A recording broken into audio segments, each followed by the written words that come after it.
on online. Tonight's talk is going to be ADD, ADHD, and the brain. What I'm basically going to go through is I'm going to show you how the brain develops, why ADD, ADHD actually shows up. They should have told me what the hell he needed. I could have helped him. And then the multiple forms of ADD and ADHD that you can actually get.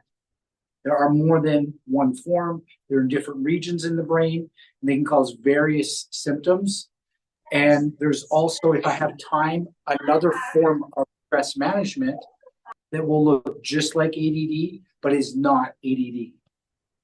So with that being said, thank you for being here. Please keep an open heart and an open mind. We're going to go into some brain waves again. I'll go over that fairly quickly because I've done that a couple times. We're going to go over neurodevelopment. I've gone over that a couple times. I'm going to explain why it's important this time. And then we'll see how different stressors in our life can actually trigger these different outcomes. So first off, let's look at how does the brain develop. Get away. This is going to be the base. When you're born, all that's functioning is the very bottom or the base of your brain. So that's the reflexes. That's why babies can't even lift up their head, is they don't even have their motor cortex or their cerebellum working at a high level yet. So literally they're based on reflexes or neurology right out of the brainstem. What we need to know about that is that's where fight or flight hangs out. That is the fight or flight response, is the brainstem. When you develop from the bottom to the top, back to front, right to left, and inside out like a flower. So we're developing this way. It's very, very important to understand this because depending on how you develop will determine what kind of problems you'll actually grow. If we grow correctly through certain stages, we won't have issues. If we miss stages, we'll have issues. So what are the things that make us jump ahead or miss stages? Well, those are our stressors in life. So that's emotional stress, that's physical stress, and that's chemical. What I need you to understand is they've done studies with ultrasounds where they literally have husband and wife in a room. They're doing an ultrasound. As the husband yelled at the wife, the baby literally went into the stress response in utero. So what's happening in utero will literally prime the child for the rest of its life. So that's why we've always been told, make sure you don't stress out mama. And we can literally watch the child go into the stress response. Well, what does the stress response look like for a child? Have any of you had kids? If you do, just put up your hands. Yeah, we've all had kids, right? What do they do? Have you ever had them do this? And smash you right in the chin or in the teeth or in the chest? That's the baby stress response. That's called the Moro response. That is the stress response the child actually does when they're stressed out. Now, you notice they stop doing that when they get to a certain age. And that's because they've actually developed out of that being their major way of dealing with stress.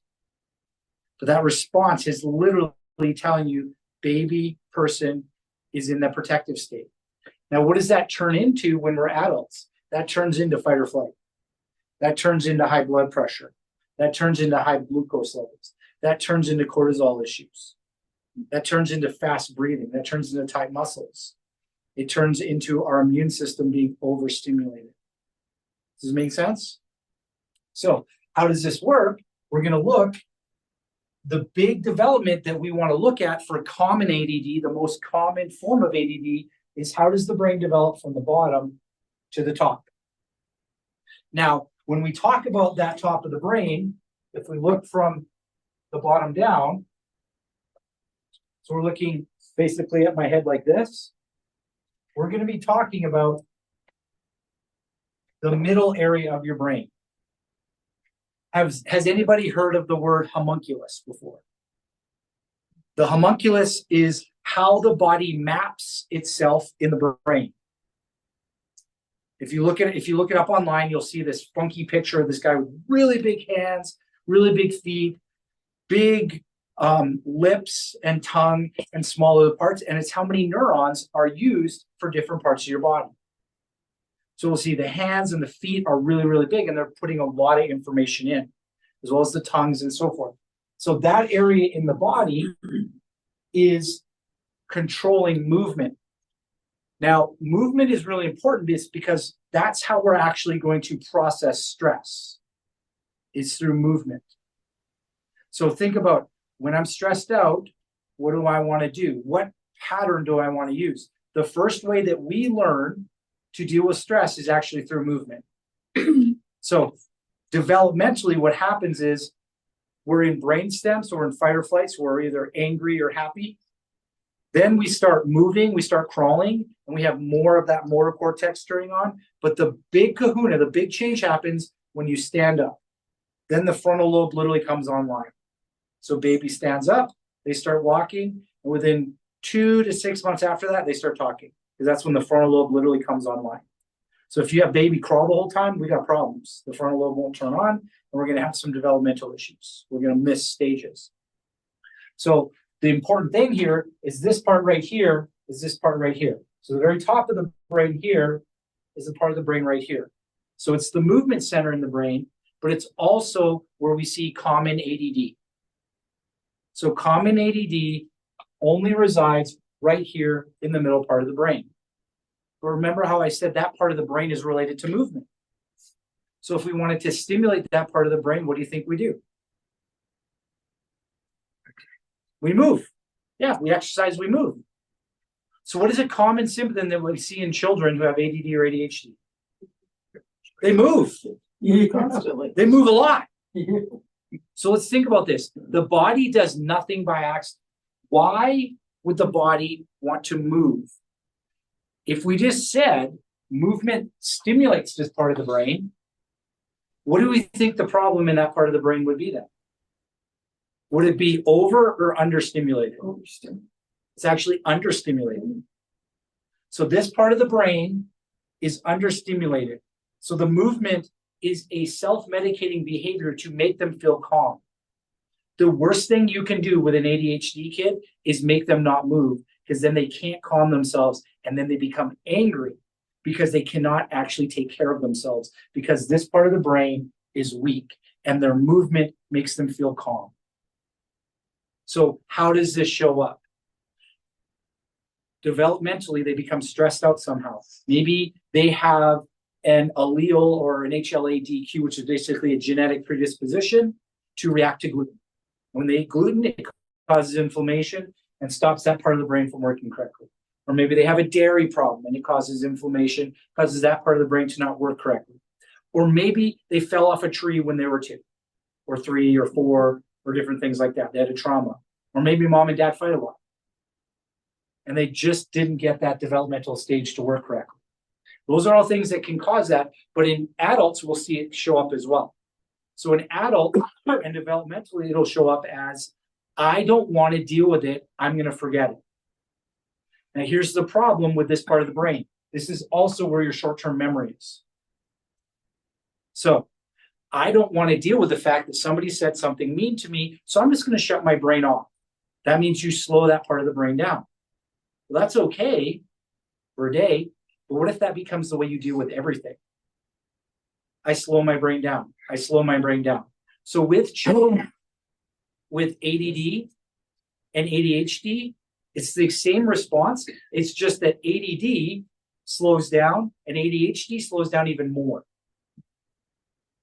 So what does it look like with numbers? In the middle part of the brain, theta divided by beta should be less than number 2.2. So if the number theta divided by beta is less than 2.2, you don't have ADD.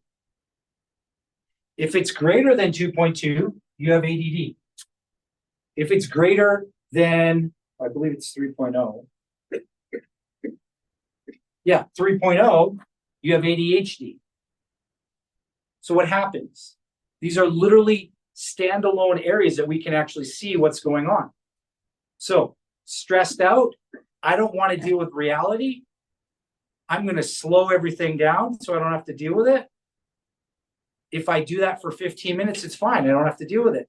But if now my processing technique when I'm stressed out at school is to slow everything down, how am I going to wake my brain up so that I can listen to the teacher?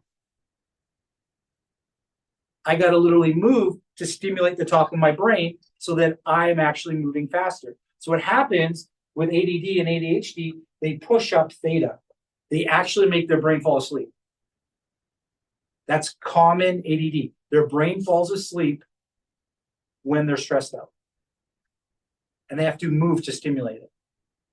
Isn't that crazy? So the compensation is movement. Now, what do you get if you're going to a pharmacist or to a medical doctor? They give you speed, right?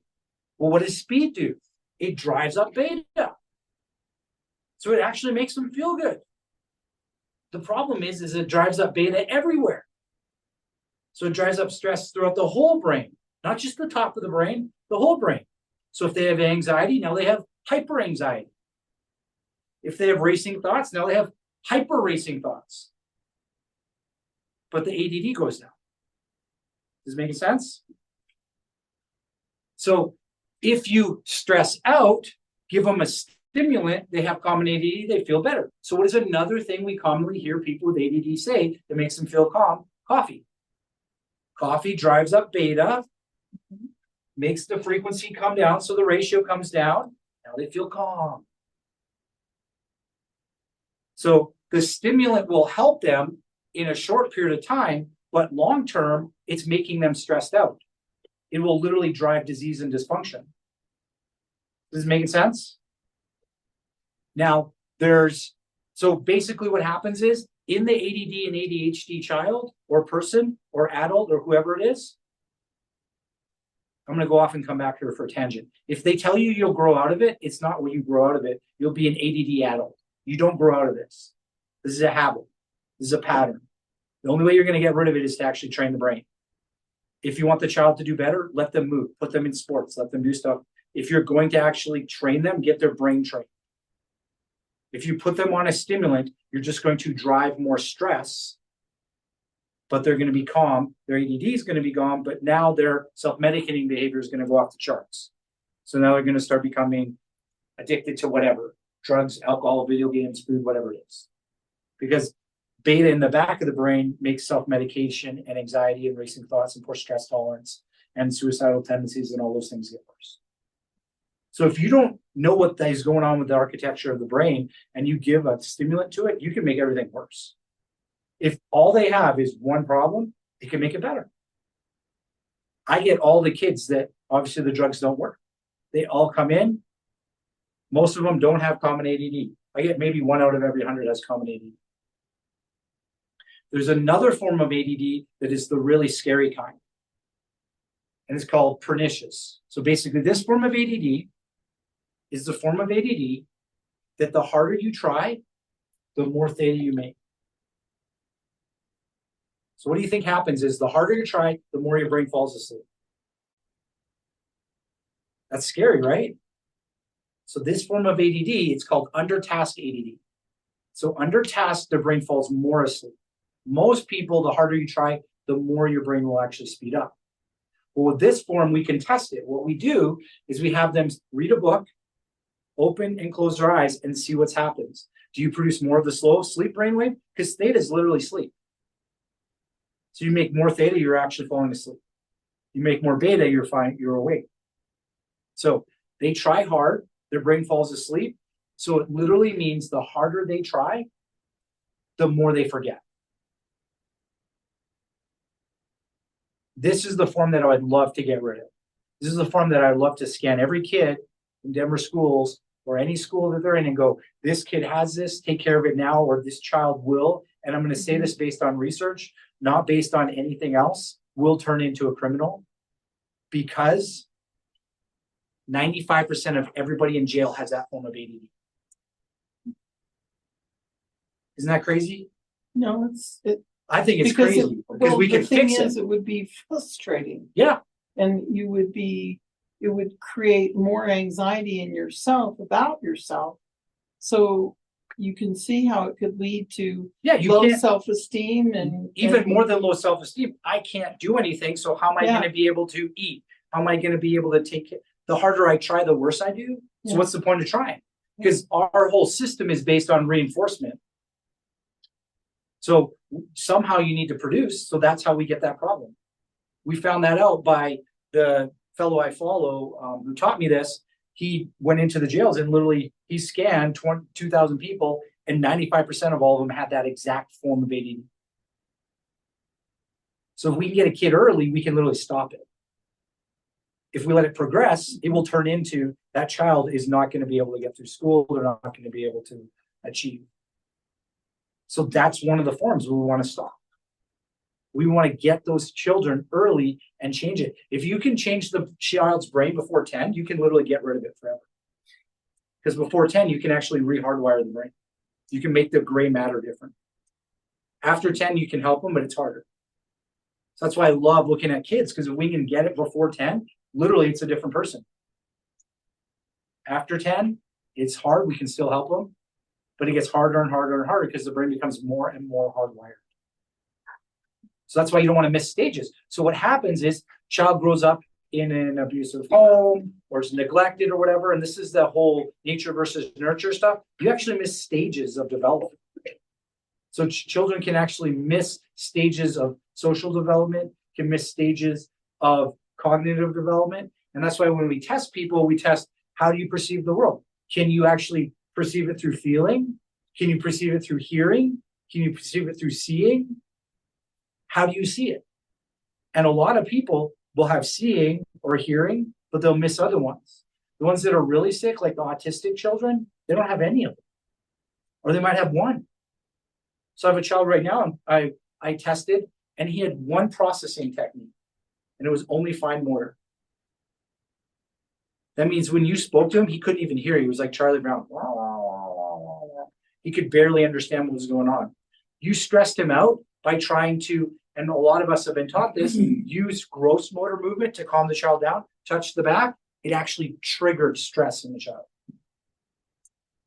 So I taught the parents, you have child here, you want to calm him down, touch his hands, because that's fine motor. Everything calms down. Touch his back, he freaks out. Talk to him, can't understand what you're saying. Look at him, still doesn't understand because he doesn't have those processing skills. His brain is still stuck at 3 to 6 years of age. And the child's not 3 to 6. It's a teenager. That's scary. But it's something that we can help if we can get the person early enough. Does it make sense? Mm-hmm. So what happens is we want to help the person get better. So you need to train the part of the brain. If you can upregulate or make more of the fast brainwave, the ratio comes down and the problem literally goes away. Now, there's another form of ADD that is missed. This is very common in females. This is, have you ever heard of the chatty Cathy? That's actually alpha ADD. So there's a form of ADD where you produce too much alpha, or the high frequency in your frontal lobe. And when you become stressed out, you actually like to talk because it soothes you. So these are the people that will never shut up. They just, the more stressed they are, the more they talk. Just jabber, jabber, jabber, jabber, jabber. It's because talking will actually calm them down. These are the people, though, that are also predisposed to fibromyalgia, chronic fatigue, and sleep issues. So you look at the front of the brain, and they make way too much fast brainwave and not enough slow again. That's what drives it. So in the frontal lobe, you can get ADD because you make too much fast. In the middle brain, you get ADD because you make too much slow. So it's not as simple as give the person the drug, because if you give somebody that has alpha ADD, the frontal lobe, the stimulant Ritalin, it gets worse. They talk more. They have more pain. Oh, you gave me the drug and now I feel worse. Everything hurts. That's alpha ADD turning into fibromyalgia. It's scary because the drug is changing the brain and then the brain makes you feel different. Making sense? So what we want to do is we want to stabilize. We want to know what's going on. Where is it actually coming from? Is the problem coming from the top? Is it coming from the front? Or is it what I see with about 50% of the people who come in here who've told me they're diagnosed with ADD, who don't have ADD? They have poor stress tolerance that looks exactly like ADD that is coming from the back of the brain. Usually in children, it's from somebody who's been bullied. So what happens is the back of the brain, you need to make more slow and less fast. So in the back of the brain, you need double the fast or double the slow to the fast. In the middle of the brain, you need double the fast to the slow. And then the front of the brain, you need double the slow to the fast again. So you can see one size fits all doesn't actually take care of it. If you have the simple kind and it's only in one point of the brain, you take the stimulant, you take the coffee, you feel better. If you have the back of the brain that's running too fast, you take the stimulant, you become suicidal, you become self-medicating, your anxiety goes through the roof. It's no fun. So if you have a friend or family member with ADD, get them scanned. And then you'll know, do you really have ADD? Or do you have something else that looks just like it? With young kids, it's very common they've been bullied. And so the back of the brain speeds up to try to protect them. If I think of every possible thing that could happen in the future, nothing can hurt me. So they just get that racing thought mind, that hamster that keeps going and going and going and going and going. What about this? And what about this? And what about this? And what about this? And what about this? And what happens is that looks just like it because they're like, well, what about that person could? And that. So they're distractible because they don't want to get hurt.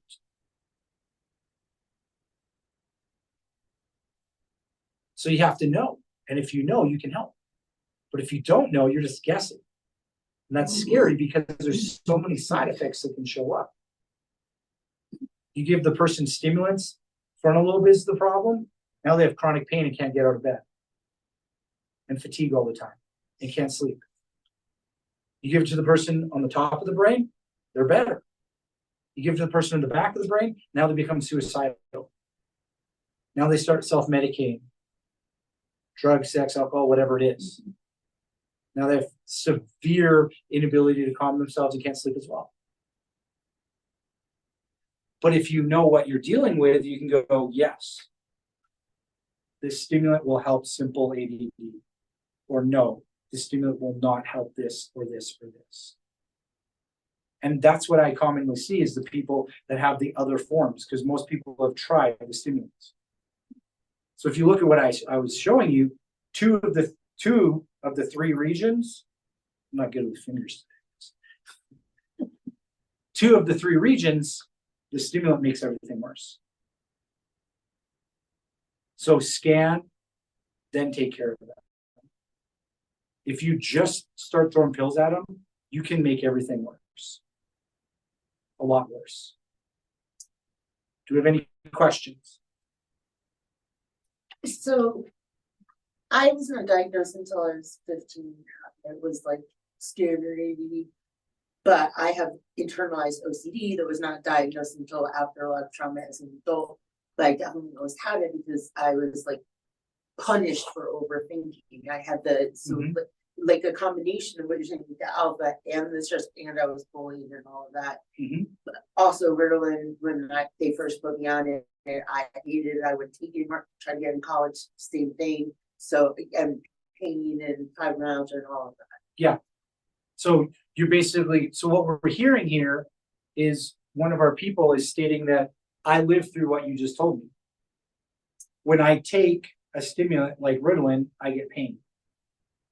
When I take the stimulant, my brain doesn't shut up and then I can't sleep and then I obsess about stuff and I don't like it because it makes me feel wrong.